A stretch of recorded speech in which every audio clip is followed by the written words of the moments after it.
مش ممكن. مكتوب عليك طلع الآلة الحاسبة واقعد اضرب واحسب واعملها لي بقى كده. الغريب بقى في المشهد ده كله مشهد عبثي، يعني مشهد عبثي كله على بعضه كده، مشهد عبثي كفته. ها الغريب بقى في العجن ده كله، انت تلاقي واحد يقول لك هو حماد انور السبب في الانذار، هو شوف اداري وبياخد انذار.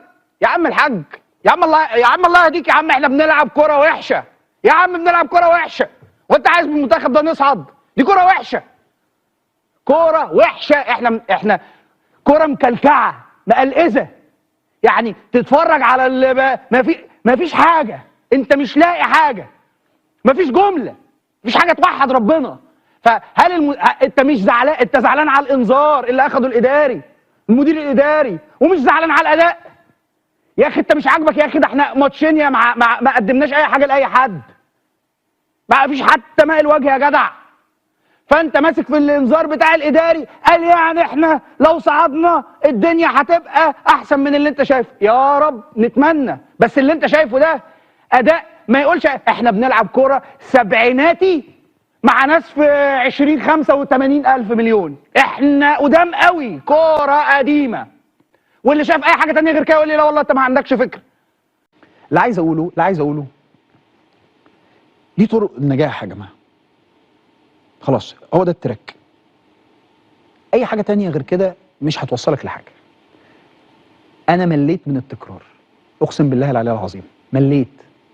انا بقيت احس ان إبراهيم فايق بيديك درس في فساد الكرة المصرية.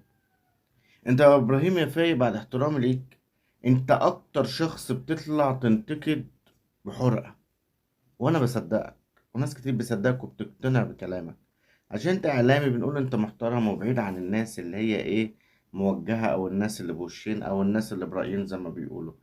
انت في البطولة طلعت وشط في الشخص ده، وفجأة مصر ما كانش طايقاه ولا طايقة تسمع سيرته ولا طايقة تشوفه. انت جبته وكنت سلبي معاه في الحلقة. كل اللي انت عايزه، ملخص الحلقة كله، اللي انت عايزه يعتذر للشعب المصري، وهو ما عملش كده. هو جالك الحلقة عشان ياخد منك قرشين محترمين.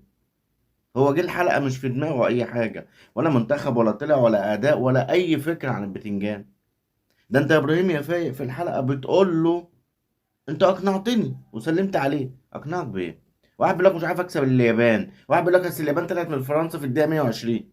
بتسمي ايه عدم تأهلك من الدور الاول قدام فرق؟ مفيش توفيق، قدام فرق ضعيفه يا كابتن مفيش حسام. فيها توفيق. طب خد اللي بعد كده، اليابان اللي كسبت ال3 مباريات متتاليه، اللي كانوا رايحين ياخدوا كاس العالم، اللي كانوا رايحين منافس قوي